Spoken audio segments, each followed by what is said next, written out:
Kelvin, você está morando aonde? Quando você voltou? Eu moro perto do cartório, né? Tô morando no mesmo lugar que antes. Então já começou a gravação? Começou a gravação. Oi? Tá bom.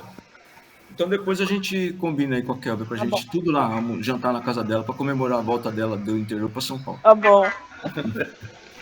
Vamos elevar o pensamento a Deus Jesus e agradecer mais uma vez a oportunidade de nos reunirmos e de discutirmos esses assuntos sobre o espiritismo e mediunidade. E nós também pedimos a Deus, em nome de Jesus, que os nossos amigos, irmãos, protetores possam atuar já conosco e com os nossos familiares no nosso ambiente de trabalho e nas nossas residências, no nosso lar. Que os irmãos desencarnados necessitados sejam desligados de todos os encarnados e conduzidos todos para o tratamento que necessitam. Os desencarnados necessitados, se ficarem junto a nós sem trabalho mediúnico, não conseguem ser ajudados o suficiente para despertamento. Então nós pedimos que eles sejam desligados de nós para o tratamento. E nós pedimos também que todos os irmãos que estão no ambiente e vão participar sejam envolvidos nos bons recursos, agradecendo a presença dos médicos, dos instrutores e seus aprendizes e de nossos espíritos protetores. Graças a Deus. Graças a Deus e a Jesus. Então vamos começar como o Adalberto já sumiu da minha tela. Vamos começar como a gente sempre fala sobre participação. Aí vocês não tenham vergonha não, viu? Porque às vezes vocês falam umas coisas aí que eu nem lembrei, tá? E é verdade. Ó, nós temos a seguinte situação. Nos próximos meses, nós vamos ter um monte de movimentação espiritual aqui na Terra. Até o final do ano, vai acontecer uma movimentação bastante forte, positiva. E nós precisamos entender como que isso acontece, tá? Então a primeira coisa que nós perguntamos lá no grupo, perguntamos para vocês, é sobre as revelações. Todo mundo sabe no Espiritismo, quem não sabe, chegando agora a gente explica. No Espiritismo, a gente aprendeu que ocorreram 3 revelações. Essas revelações são revelações que a gente chama de revelações divinas. Ou seja, Deus envia algum mensageiro para fazer contato aqui conosco na Terra, através também de um encarnado ou vários encarnados, né? Para fazer uma revelação de coisas que sem essa ajuda de missionários, de ministros de Deus Jesus, nós não saberíamos. Então imagine o seguinte, como que a gente tem que entender isso basicamente, né? Imagine que no mundo, na Terra, que é uma Terra, um planeta de prova e expiação, imagine se todos os espíritos aqui, encarnados e desencarnados, fossem de prova e expiação. Que nenhum de nós, do planeta inteiro, quanto tem agora, Adalberto? 8 bilhões? Até um pouquinho mais já, né? Bom, vamos colocar 8 bilhões aí para ficar fácil, né, de entender. Então nós temos 8 bilhões de espíritos encarnados na Terra. Há uma ideia aí de que tem 2 a 3 vezes mais de espírito desencarnado ligado à Terra. Então vamos imaginar que todos esses caras, vamos colocar aí aproximadamente 30. A Sônia que chegou aqui, né? Sônia Virgínia. Deve estar no metrô, uma hora dessa. A hora que ela ligar o microfone ali, olha lá. É isso aí. Olá, tudo bem? Tudo bem, graças a Deus. Tô saindo agora do hospital. Oi, Soninha. Oi, Tá bom. como está todo mundo? Vamos tocando o barco aqui, você vai acompanhando aí. Tá, eu vou fechar o microfone por causa do barulho, tá? Tá bom. Então nós temos aproximadamente 30 a 40 bilhões de espíritos ligados à Terra. E um quarto disso está encarnado, aproximadamente também.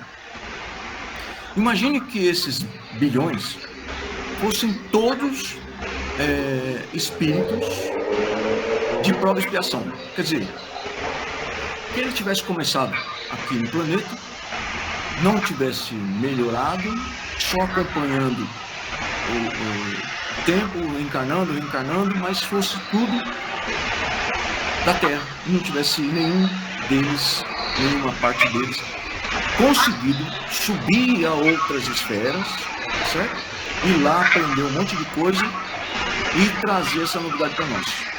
Ou ainda, imagine que ninguém que veio para cá, encarnado ou desencarnado, fosse mensageiro vindo de outro lugar superior, né?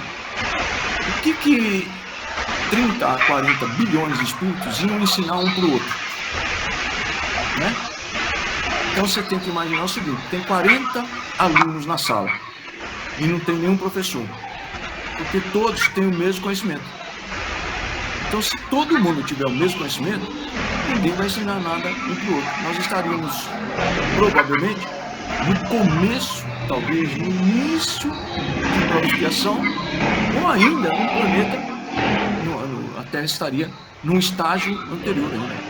Qual que é o estágio anterior à procriação? Primitivo. Lá no mundo primitivo tem o quê? De espírito. Como é a vida do espírito? O Adalberto ligou o bagulho. Deixa eu ver se alguém Vai, Adalberto, manda bala. vai responder. É uma civilização primitiva, como a gente vê naqueles filmes de Homens da Caverna, né? Certo. São espíritos simples e rudimentares, né? Tá. Quem já sabia disso, dá um positivo aí na tela pra gente ver. Todo mundo sabia disso? Então, quem não sabia disso, aprendeu agora com o Adalberto. Ou seja, o Adalberto aprendeu alguma coisa a mais que alguns de nós e trouxe essa informação hoje. É assim que funciona a missão. Então, nós temos gente que veio de muito longe para trazer informação para cá. Eu tenho para mim que nós temos de fato 3 revelações, porque é o que se constata nos livros, na história e principalmente no Espiritismo. Então, nós temos como primeira revelação a história de Moisés. Então, ele foi o primeiro camarada que veio, recebeu informação lá de cima, pela mediunidade, e trouxe para nós a primeira revelação. Esse foi Moisés, tá certo? Então nós temos a primeira revelação. Através de Moisés, porque nós precisamos de alguém encarnado para passar para nós informação encarnada. Nós estamos encarnados, precisamos de alguém encarnar aqui. Então, como que o espírito desencarnado vai se comunicar com o encarnado? Ele precisa de um médium, ele precisa de alguém que já desenvolveu o suficiente, a inteligência, o psiquismo, para ter mediunidade, para poder receber informações do mundo espiritual desencarnado e passar para os seus amigos, como aconteceu agora com o Adalberto, quando ele falou sobre o mundo primitivo. Então, no mundo primitivo, nós não temos ideia de Deus, é uma sobrevivência, tá? A gente matava animais, comia, se reproduzia e foi se desenvolvendo através de situações muito naturais. Por exemplo, a descoberta do fogo. Não veio nenhum inventor aqui e falou: olha, eu sei como fazer fogo. Não, provavelmente a história ali está certa, tá? Por algum fenômeno da natureza, um relâmpago, um raio, um trovão, etc. E essas coisas fizeram a gente descobrir o fogo. Não sei se vocês assistiram 2001, Odisseia no Espaço. Só quem tem mais de quanto? Deixa eu ver. Preciso tomar cuidado com o que eu vou falar de idade aqui. Só quem tem mais de 40 deve ter assistido isso, né? A Kelvin não tem 40 ainda, né, cara? Tem? Tem cara de novinha, né? Bom, né? Se não me engano, esse filme é de 74. Eu nasci 2 Eu acho que é anos 68, Gru. Nossa, já tudo isso. Eu conheço a moça quando ela era criancinha, gente. Pois é. De quando Ó, é? Eu acho que é de 68 esse filme, do Kubrick. Bom, se o Júnior tá falando isso aí, Aqui estão algumas informações sobre 2001, uma Odisseia no Espaço. 68. 78. Se o Júnior tá falando, é mais fácil confiar na memória dele, viu? Aí você vê lá no 2001, Odisseia no Espaço, que o cara, de repente, pegou como que se fala? Um galho de árvore incendiado por um raio, e ele começou a espalhar aquilo ali, começou a fazer fogueira e tudo mais, e é lógico que naquela época ele tinha que aproveitar o fogo trazido pelos relâmpagos, porque ele não sabia fazer fogo ainda. Mas ele foi se desenvolvendo. Até você imaginar o seguinte, até que ponto um camarada desse iria, porque a inteligência vai sendo desenvolvida, tá? Mas se não vier uma inteligência melhor condicionada de outro lugar para ensinar certas coisas para nós, tá? Aquele camarada lá, que deve ter existido milhares deles em todos os cantos do mundo, que descobriram o fogo da mesma maneira. Mas se não tivesse aquele camarada ali, que teve coragem de se aproximar do fogo e ver ali alguma coisa diferente, veja como a inteligência dele já era diferente dos outros. Se todo mundo fosse mais macaco do que homem, ninguém se aproximaria do fogo. Você já viu o bicho se aproximar do fogo? Não se aproxima, ele corre. Então alguém com um pouco mais de inteligência deve ter tido na cabeça dele falando alguma coisa que estalou ali dentro. Esse negócio aí, eu não sei porquê, mas ele deve ser bom para nós. Com aquilo ali ele começou a cozinhar a carne. Olha que interessante, tá, gente? Como é que se desenvolve o cérebro? O nosso cérebro ele foi se tornando maior e mais potente através da proteína da carne. E é lógico que quando você cozinha a carne, né, ela fica melhor de ser digerida e você aproveita melhor tudo que tem nela, né? Porque vamos combinar que também comer carne crua é um negócio maluco, né? Você vê que tem gente que ainda come peixe cru, né? Tudo bem. Comer carne crua é um negócio meio doido, né? Não, nós aprendemos a cozinhar, mas a gente adora peixe cru. É um negócio meio doido isso aí, não é não? Vamos cozinhar a comida, gente. Comer carne crua não é uma coisa boa, tá? Vai por mim. Bom, mas aí alguém tem que vir de outro lugar. Nós temos na história, e principalmente na religião e as coisas aí da Bíblia, que Moisés trouxe para nós algo muito importante, tá bom? Não se trata da libertação do povo, não se trata de ir para Canaã, não se trata de nada disso. Ele trouxe para nós, ele foi o mensageiro que trouxe os 10 mandamentos. Todo mundo aqui já deve ter assistido o filme Os 10 Mandamentos, ou pelo menos ouvido falar sobre os 10 mandamentos, né? E esses 10 mandamentos, se você olhar ele hoje, supondo que ele foi recebido aproximadamente 3.500 anos atrás, Adalberto? O quê? Você está assistindo televisão enquanto você fala comigo? Não, é que hoje eu vi a Caminho da Luz fala sobre a Gênesis planetária. Está falando tudo que você está falando. É que você tá com o negócio aqui, você está olhando assim. Então, eu achei a Gênesis planetária que eu assisti hoje. Então tá bom. Ó, os 10 mandamentos, 3.500 anos, é mais ou menos isso? Sobre aquela pesquisa que você falou do Moisés, parece que ele teve aqui com a gente e se destacou no Egito em 1453. Antes de Jesus. Antes de Jesus. Com 2022, vamos colocar 3.500 anos aí, que tá bom o caminho. Você imagina o seguinte, ó. Considerando que essa mensagem dos 10 mandamentos foi há 3.500 anos atrás. Verifica esses 10 mandamentos. Deixa o resto da Bíblia de lado agora, no Velho Testamento. Dá uma olhada nos 10 mandamentos, como ele funcionaria há 3.500 anos atrás e como ele funciona hoje.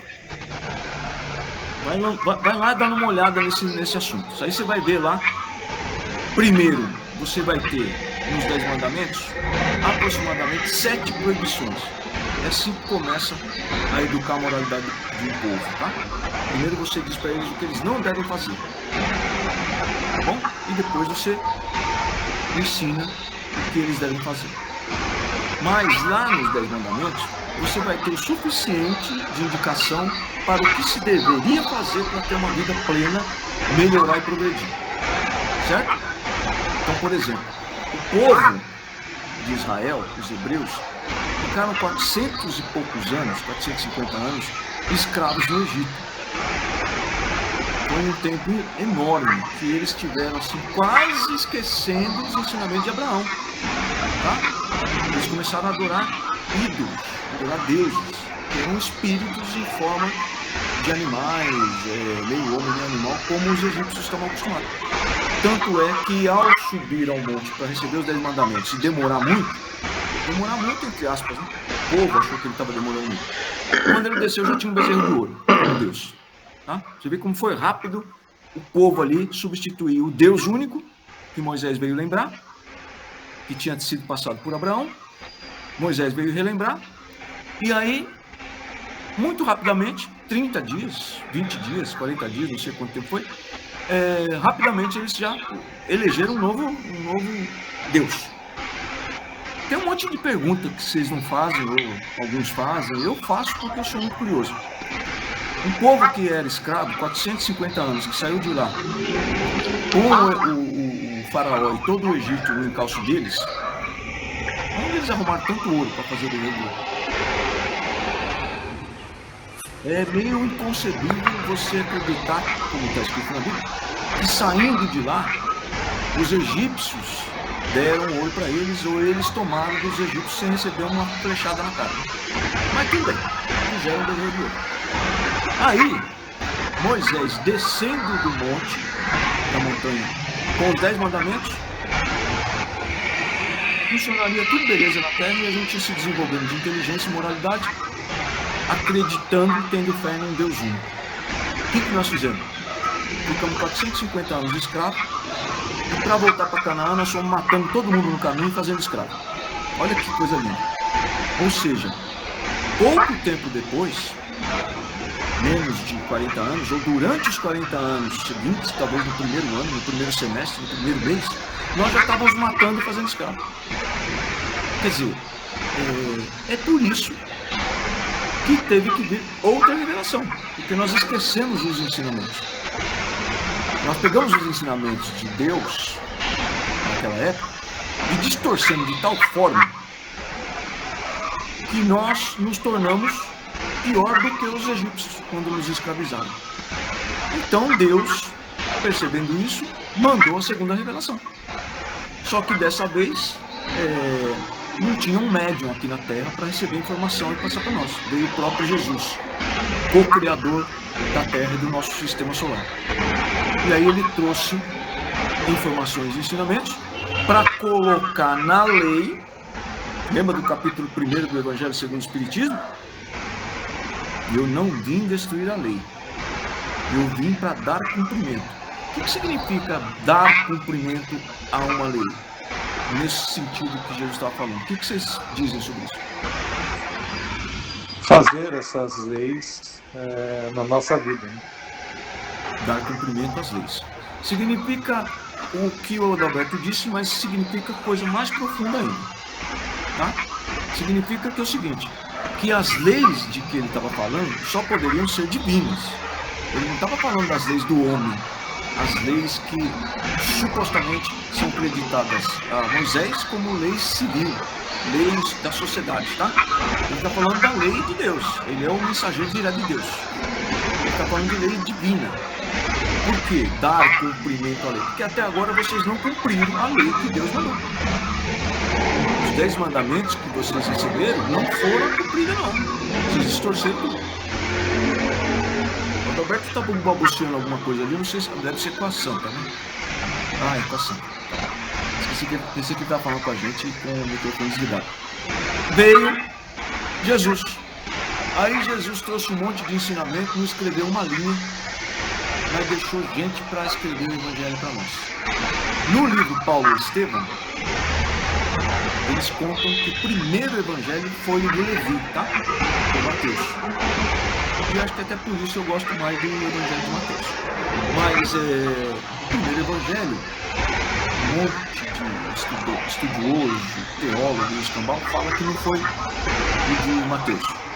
Mas em Paulo e Estevão só é usado o Evangelho de Mateus, tá? Então vamos lá. Ele deixou um povo, principalmente os que seguiram ele, para deixar o ensinamento dele escrito. Tá bom? E o evangelho dele é de amor. É o evangelho do amor. Tá certo? Só que depois que Jesus chegou, os caras que tiveram uma nova oportunidade de pegar um ensinamento, colocar amor e fazer a terra acelerar na regeneração, fizeram o que com as novas leis, com os novos ensinamentos que Jesus trouxe? Fizeram a mesma coisa. Distorceram tudo, tá? A ponto de transformar a religião, o cristianismo, né?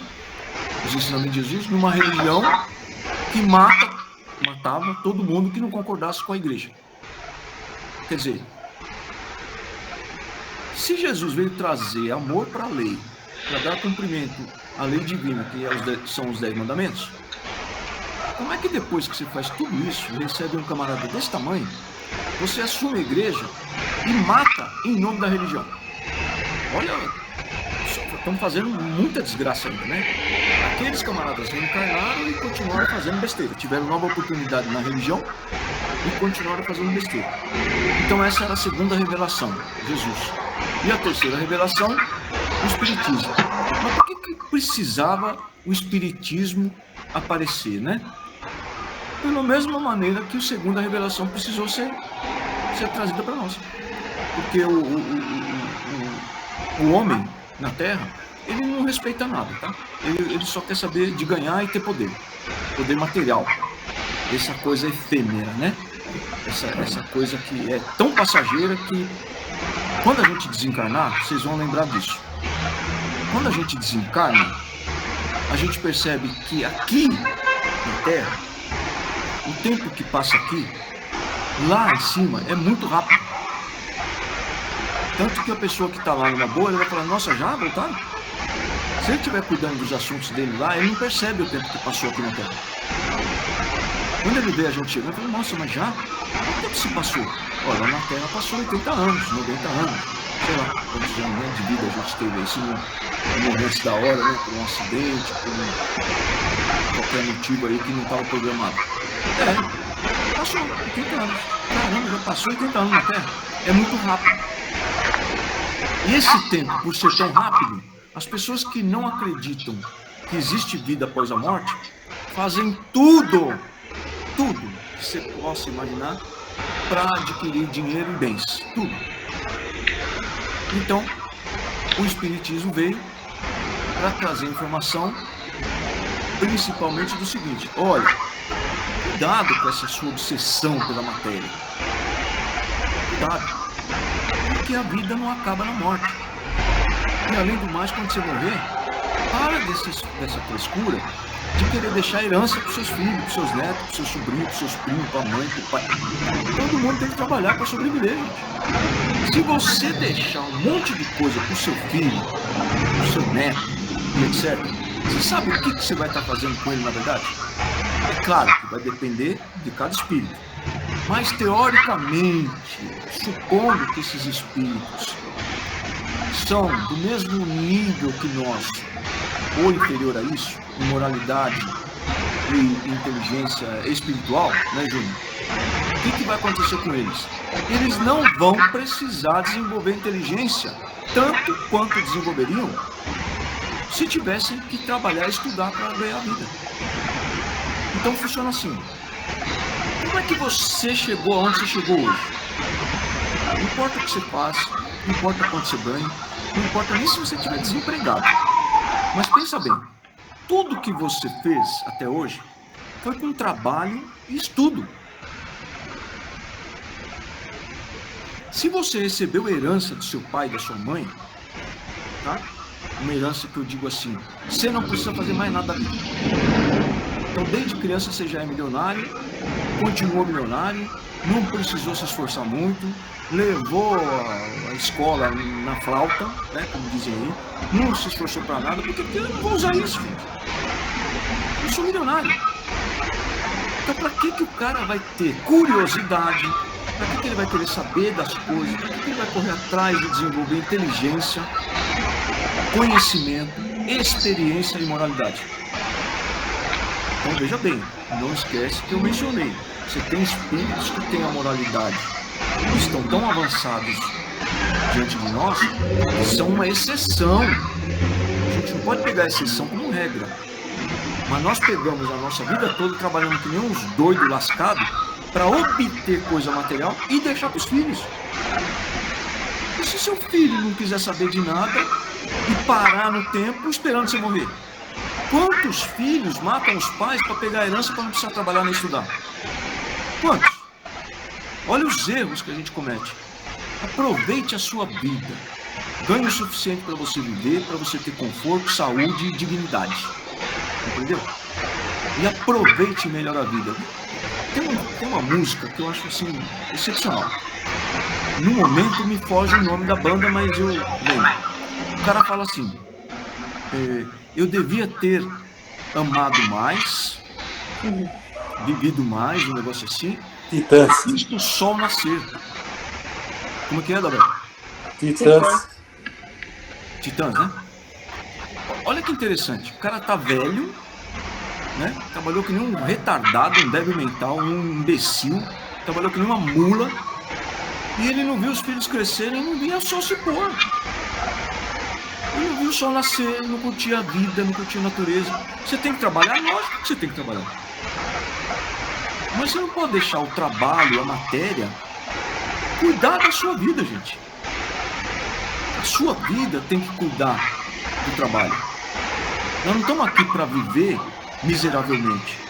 A gente não precisa se contentar com pouco. Mas a gente não precisa formar patrimônio, tá? Para daqui 5 segundos após a live, a gente morrer e deixar tudo para os filhos. Qual é o objetivo disso? Eu tenho um amigo meu que o pai dele morreu. Bom, morreu a mãe, morreu o pai, morreu todo mundo. E deixou para ele tem 2 irmãos, acho que eles são em 3. Bom, que sejam 4 irmãos, tá? Ele tem ele e mais 3. São em 4. O pai dele deixou para ele aproximadamente, aqui na minha região, Interlagos, 70 imóveis. 70 imóveis. Tudo alugado. Claro, ele tem um prédio com 20 salas, 30 salas, que é claro, fica 3, 4 desalugadas, meia dúzia desalugada, mas sabe, é tudo locação, é tudo renda, tá bom? Esse camarada trabalha, não vou falar mais do que eu, porque qualquer pessoa hoje em dia trabalha mais do que eu, mas eu já trabalhei muito. Mas o cara trabalha brincando, umas 5 vezes mais do que eu. Eu perguntei pra ele, escuta, o Zé, o nome dele não é Zé, tá? Mas é Zé. Zé, escuta, eu vejo você trabalhando de segunda a sábado. O cara trabalha de segunda a sábado. E você mora numa casa de aluguel. Você podia me explicar isso aí? Porque você tem aí brincando 20 a 30 imóveis, porque você dividiu o patrimônio que seu pai deixou em número de imóveis, dá 20 para cada um. Você pode me explicar como que é isso? Ele falou, não, as coisas do meu pai, tudo que tem de renda do que meu pai deixou, eu não mexo, fica para meus filhos. Ah, meu, eu vou te contar uma coisa, eu só não matei esse cara porque eu não mato ninguém mais, né, faz tempo. Mas veja que interessante. E eu conheço os filhos do cara. Antes deles assumirem a herança, eles já pagam a parte deles dos imóveis que o avô deixou. Então tem um que tem um carro esporte, mas carro esporte, pensa num carro esporte que não seja uma Ferrari, mas carro de 150 mil, carro de 300 mil, Mercedes. E ele paga aluguel na casa que ele mora com a esposa. Gente, isso, pensa bem. Cara, você poderia fazer tanta caridade com essa grana. Pensa bem, você tem tanto imóvel. Você podia ter um imóvel que fosse só abrigo de miserável da rua e não ia te fazer falta. Olha que coisa louca, gente. Olha como nós estamos vivendo. E o cara tá achando que tá fazendo um bem pros filhos. Não tá, você tá estragando seus filhos. Porque nem todo filho é igual ao seu filho, tá? Que você tá aí me vendo. Bonzinho, legal, bacana, trabalhador, que te ama, que não quer saber do seu dinheiro, entendeu? Não tá planejando te matar de noite quando ele vier te visitar com uma facada na cabeça. Brincadeira, tá, gente? Mas tem isso na televisão E a gente acha que é só com os outros. Nós não estamos vivendo, gente. Nós estamos trabalhando para os outros. Tudo bem, você faz suas caridades, mas pensa bem. Quantas pessoas, um camarada como esse, que eu pus um exemplo bem acima, tá? Do normal, tá? Nós aqui entre nós não tem nada disso. Mas eu pus um exemplo bem acima que é pra gente sentir o drama. Porque se eu botar um exemplo meia boca, o cara vai falar, bom, mas eu não tenho tanta coisa, eu tenho 2 imóveis, né? Tenho um patrimônio de R$1 milhão, mas não é tanta coisa, esse cara tem 20 milhões de reais. Mas eu pus isso aí pra gente não ficar divagando, tá? Porque a gente sempre vai justificar ganhar mais, e ajuntar mais, e comprar mais. O objetivo da vida não é esse. O objetivo da vida é fazer o bem. E quem é espírita sabe do grande lema, do grande ditado espírita criado por Allan Kardec. O espiritismo não salva ninguém, gente.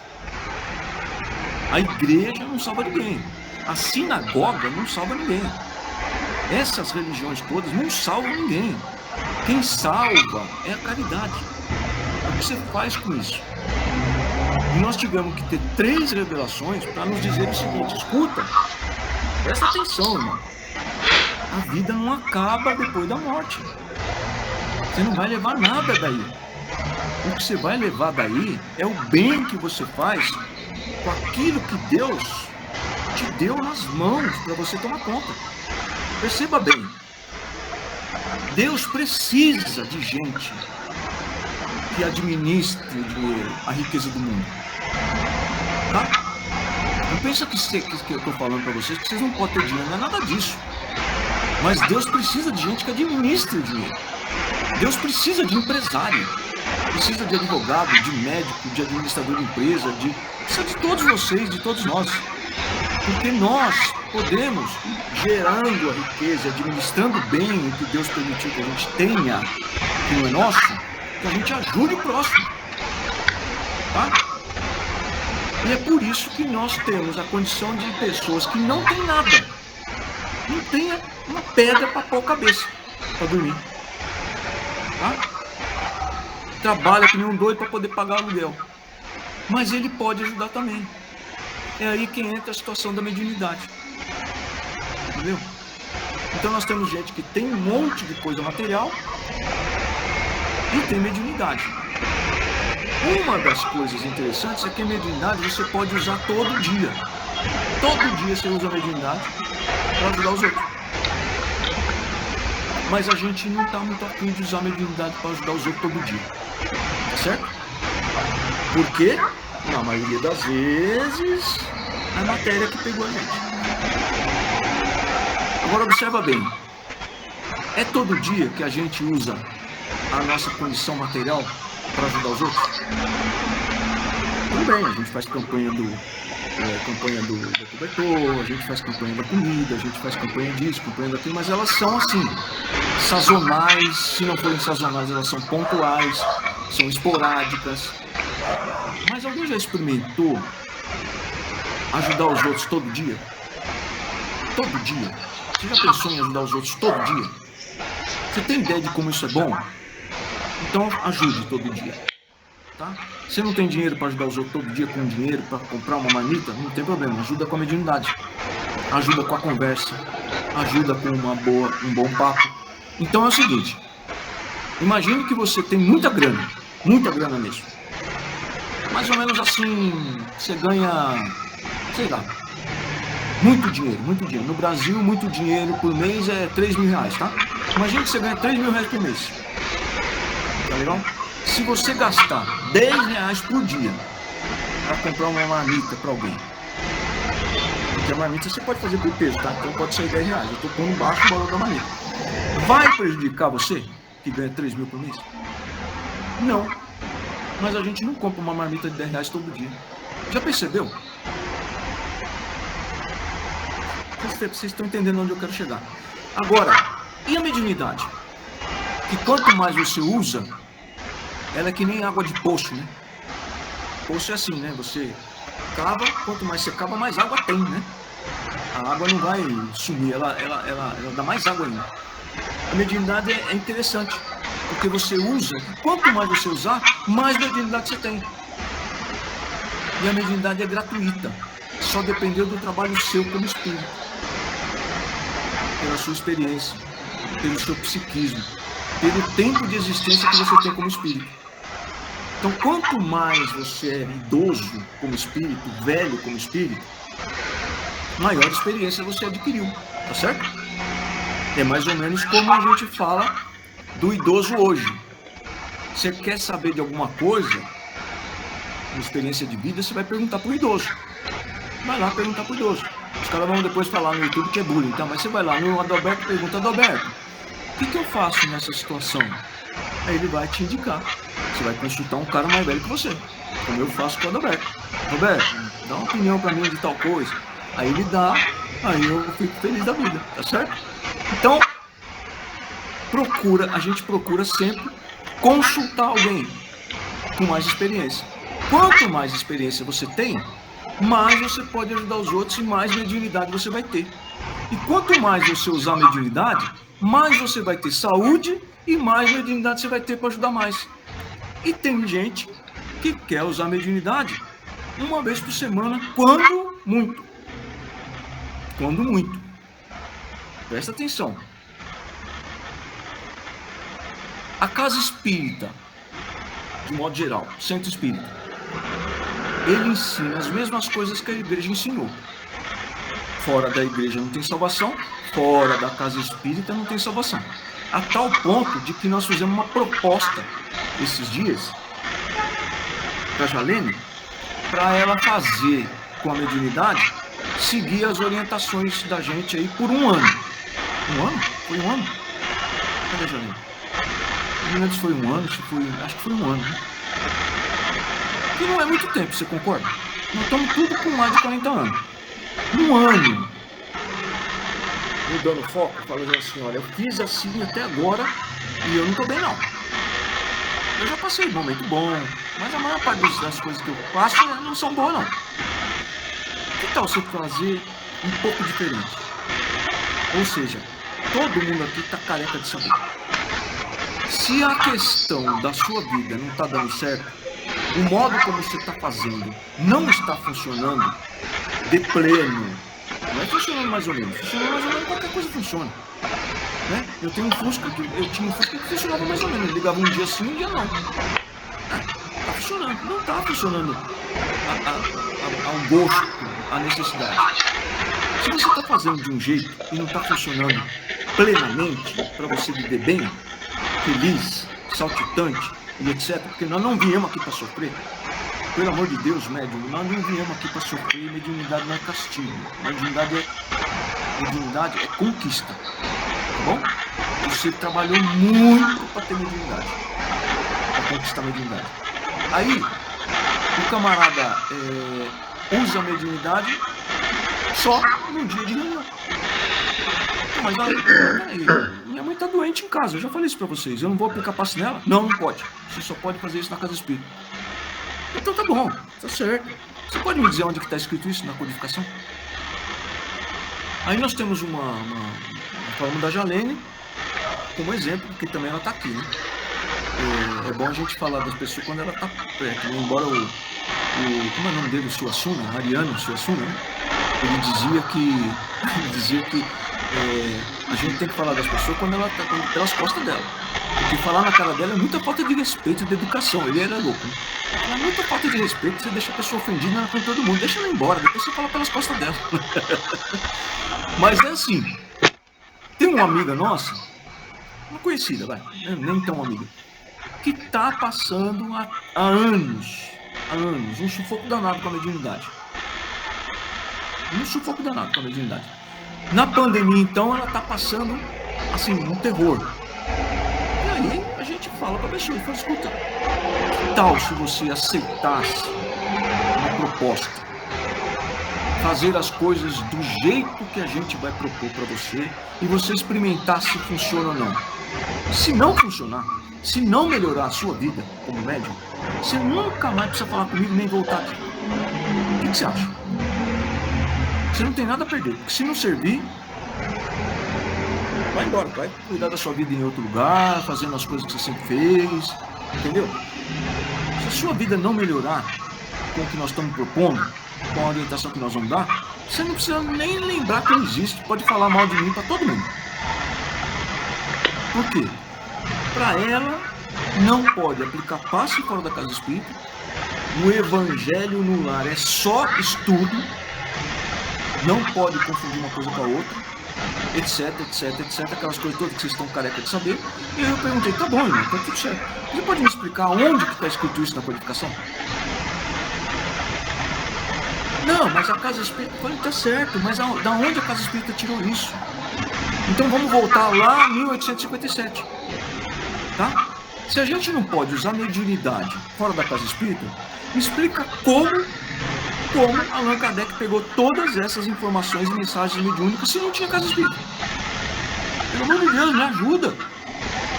Poxa, tudo isso que tem na Bíblia, de profeta, de mediunidade, tinha casa espírita, gente. As coisas boas que nós recebemos? Não. Por acaso, Jesus só curava se você fosse na casa de Pedro? Ou na casa de Maria, a mãe de Marcos? Aliás, Maria, mãe de Marcos. Não. Esse negócio de fazer as coisas só dentro da casa espírita, é óbvio o interesse disso. Tá? O interesse é que a casa esteja cheia e arrecade dinheiro. Se não estiver arrecadando dinheiro, pelo menos pelo prazer de ser um dirigente, um diretor, um presidente de uma casa lotada. É só vocês darem uma olhada na federação aqui em São Paulo. Olha o tamanho do monstro que é aquilo lá. Agora, presta atenção, por que a gente sofre com a mediunidade? Porque a gente determina que o camarada que está lá na casa espírita nos orientando é o cara que vai intermediar a nossa conversa com Deus. Jesus ensinou para nós que nós não precisamos de intermediário. Não podemos ir para o nosso aposento e conversar com Deus. E o médium sofre porque ele não quer atender espírito. Na casa dele, por exemplo, no Evangelho no Lar. O Evangelho no Lar, gente, é, a priori, uma reunião mediúnica. Porque todos somos médiuns. E se nós todos somos médiuns e nos reunimos para qualquer coisa, é uma reunião de médiuns. Deu para entender? É uma reunião de médiuns. O que tem aqui na nossa casa? Tem 4 pessoas. Todos médiuns. Então não são os médiuns reunidos? São uma reunião de médiuns. Você entrou em prece, se concentrou e pediu ajuda para purificar o jarro d'água que você pôs na mesa, é uma reunião mediúnica.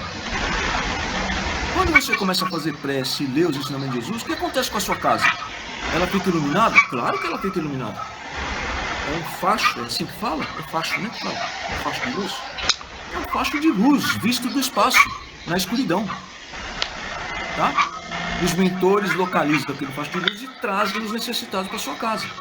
Aí eles chegam na sua casa, tá bom? Enche a sua casa de gente ali, ouvindo o Evangelho no Lar. Muito bem, o ensinamento de Jesus. E aí, o que mais que acontece? O que mais que vocês acham que acontece nesse momento quando enche a casa de espírito na sua casa? A sua casa fica cheia de espírito na hora do Evangelho no Lar. O que você acha que acontece com esses espíritos? Quem dá o palpite? Recebem tratamento, né? Recebem tratamento. Muitos deles conseguem receber o tratamento até despertar. Só nessa situação. Só pela situação. É isso aí. Só com aquela leitura, com a nossa prece, um monte de gente recebe ajuda. Mas nós estamos reunidos com médiuns no Evangelho no Lar. O que acontece com o médium quando ele faz prece e se concentra? Liga a mediunidade. Liga a mediunidade. Se ele liga a mediunidade porque está em prece concentrado, o espírito mais necessitado, que não desperta apenas com prece e com a leitura do Evangelho, faz o que naquele ambiente? Entenderam a pergunta? Vou reformular. Tem 150 espíritos na sala da sua casa onde você está fazendo o Evangelho no Lar. Tá bom? 149 são despertados, ajudados pela leitura do Evangelho, tá bom? E pela sua prece. Aquele um que sobrou ali, que que não consegue ser ajudado só pela prece e pela leitura do Evangelho. O que acontece com ele tendo médiuns nessa reunião do Evangelho? O que acontece com ele? Ele poderia tomar um choque anímico envolvendo a mediunidade se receber recursos e fluidos. Certo. Só que ele envolve a mediunidade de qualquer jeito. Tá bom? Ele vai grudar na mediunidade. Tem um médium ali e ele tem necessidade maior do que aqueles irmãos que despertaram apenas pela leitura do Evangelho e pela prece. Ele grudou no espírito, ele envolveu o médium. O que vai acontecer com ele ali envolvendo o médium? Vai ter um choque anímico. Sim, mas ele já envolveu o médium. Vai descongelar a fixação dele nos pensamentos ligados à matéria. Vai deixar o médium atrapalhado. Na verdade, Adalberto, o choque anímico cria a condição do espírito receber informações e voltar o pensamento para outras coisas que ele não estava prestando atenção. Isso. Ele tinha uma fixação mental naquelas coisas dos últimos momentos da vida encarnada. Mas ele vai ficar com o médium. Se não tiver ninguém ali para conversar com o espírito através da mediunidade, ele vai para onde? Ele vai ficar com o médium. Ele vai ficar com o médium. Tá? Gente, não tem conversa, é assim que funciona, nós não inventamos nada, é lei. É lei. Nós temos que ajudar as pessoas aonde ela estiver necessitada. Nós temos que ir atrás das pessoas necessitadas, seja na matéria ou pela mediunidade. E se o espírito vem até a minha casa e eu tenho médium para tratar dele pela conversação, na doutrinação, é isso que eu tenho que fazer. Porque eu convidei esses caras para virem para minha casa. Então a gente não deve fazer evangelho no lar? Não, a gente deve fazer cada vez mais evangelho no lar, mas com tratamento mediúnico, se houver médium e alguém para conversar com o espírito. Por isso que nós estamos sofrendo. Porque a grande maioria dos espíritas faz evangelho no lar. Só que a maioria desses camaradas não trata o espírito tendo médium e alguém para conversar com o espírito. Por isso que o médium está se atrapalhando. Dá uma olhada à sua volta e nos seus conhecidos médios durante a pandemia, quando não tem reunião. A quantidade de médium atrapalhado, tudo em perturbação. É por causa disso. A falta da reunião mediúnica. Aí você fala para ele, então tá bom, não tem reunião mediúnica, a casa tá fechada e tal, não sei o que lá. Você tem evangelho no lar? Tem. Você é o único espírita na casa? Não, meu marido também é espírita. Meu filho é espírita. Sei lá, alguém a mais é espírita. E você tem mediunidade? Sou psicofônica. Ou psicofônica. E por que vocês não conversam com o espírito na reunião mediúnica? Não pode, é só na casa espírita. Pelo amor de Deus, até quando que nós vamos desse jeito sofrendo, gente? Médium sofrendo, tendo todas as ferramentas para parar de sofrer. A gente só para de sofrer como médium, tá? Diminuindo, acabando com o sofrimento do próximo. Esse é o objetivo da existência de todos os espíritos no universo. Todos os filhos de Deus estão na existência que eles têm em qualquer lugar do universo, apenas e tão somente para ajudar o próximo. É o único modo de você alcançar a pureza, de você virar um espírito puro como é Jesus. É o único objetivo do espírito, é melhorar. Mas eu não melhoro, então, só trabalhando e comprando uma marmita de vez em quando. Não é que você não melhora, você melhora. Mas você melhora a 1 km por hora. Que tal melhorar a 100 por hora? É o médium que está sofrendo. Nós estamos falando de mediunidade. Nós estamos sofrendo porque alguém casquetou em nós que a gente não pode fazer nada fora da casa espírita. E essa amiga que eu falei para vocês, ela está doente. Ela está entrando em depressão e nós estamos tratando de espíritos que estão com ela suicidas. Ela está pensando em se matar. Ela está pensando em suicidar. Gente, como é que alguém morre de fome? Como alguém pode morrer de fome, de inanição, você dando um prato de comida para ela? Como alguém morre de fome com a mesa farta na frente?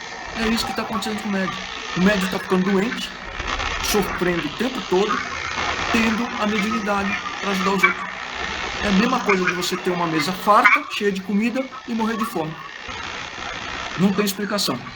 Por último, que nós temos 4 minutos.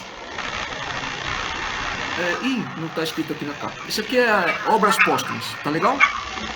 Obras póstumas. Vocês devem ter ouvido falar que nós vamos fazer um ensaio aí sobre Kardec. Eu quero pedir a vocês que leiam obras póstumas na segunda parte, quando ele começa a falar da missão dele, o contato que ele teve a primeira vez com o Espiritismo, tá bom? Vocês lendo isso aí tudo, é pequenininho, tá? Por exemplo, ó, esse livro tem essa grossura toda. A parte que eu estou pedindo para vocês verem é essa aqui, ó. Uma parte bem menor do livro, tá bom? Vocês lendo isso aí, isso que eu disse agora, e assistindo o filme Kardec, vocês vão ter uma comparação das coisas, tá bom? Então, só para dar um exemplo das coisas que a gente pode consertar e esclarecer melhor na história de Kardec, tá? No filme, o editor da primeira edição do livro de Allan Kardec é aquele amigo dele, livreiro lá, tá certo? Editor. Muito bem. Aquele cara é chamado Didier. Não sei o que, Didier. Tá bom? Ele foi dono de uma editora e de uma livraria. Tá bom? Tanto que no filme, quando Kardec faz o livro dos médiuns, ele entrega o livro dos médiuns pro mesmo cara, tá certo? Lá no filme. Muito bem. Aquele cara, Didier, não é o editor da primeira edição, tá legal? Então veja o equívoco do filme, que é maravilhoso, sensacional, mas nós precisamos consertar algumas coisas. O primeiro editor, a primeira edição do Livro dos Espíritos, que tinha 501, se eu não me engano, perguntas, e na segunda edição, em 1860, que foi o Didier, o editor. Mas a primeira edição não foi o Didier, tá? E no filme é o Didier desde o começo, desde a primeira edição até o Livro dos Médiuns. Então nós queremos esclarecer essas coisas. Vocês assistindo o filme e lendo obras póstumas, da parte segunda em diante, que é o final do livro, vocês vão entender um monte de coisa que foi trocada. Por exemplo, no filme Kardec são 2 menininhas, praticamente, uma de 8, 10 anos e uma de 12, 14 anos. Não é assim. Na verdade é uma de 14, 16 e a outra de 18, 20. Tanto é que logo depois elas se casam. Tá? Tudo bem, gente? Vamos encerrar. Lá no grupo eu mando informações sobre esse negócio do livro. Podemos abrir os microfones aí para nós fazermos a prece e nos despedir?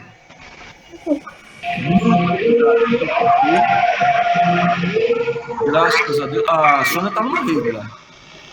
Graças a Deus e a Jesus. Muito obrigado a todos. Obrigado a Deus, a Jesus, aos mentores, pelo tratamento, pelo auxílio, pelo amparo e pela inspiração. Muito obrigado, gente. Obrigado, Kélvia. Tchau, gente. Jalene, Kélvia, Soninha, Edson, Adalberto. Obrigado, Jalene. Tchau, Abraço. boa noite. Beijo no coração de vocês todos. Vocês também. Tchau, gente. Obrigado. Obrigado. Tchau, boa noite. Tchau, já. Tchau, Edson. Tchau. Tchau, obrigado a todos, viu? Tchau, boa noite. Tchau, Edson. Boa noite. Obrigado pela Tchau, participação. obrigado, Júnior. Tchau, Tchau, valeu. Tchau, Jalene. Tchau. Dá um abraço na Jussara. Tchau, gente. 2. Pode deixar. Eu vou desligando por aqui, tá, gente? Eu Tá também. bom. Boa noite. Tchau, beijo. Tchau. Beijo do gordo.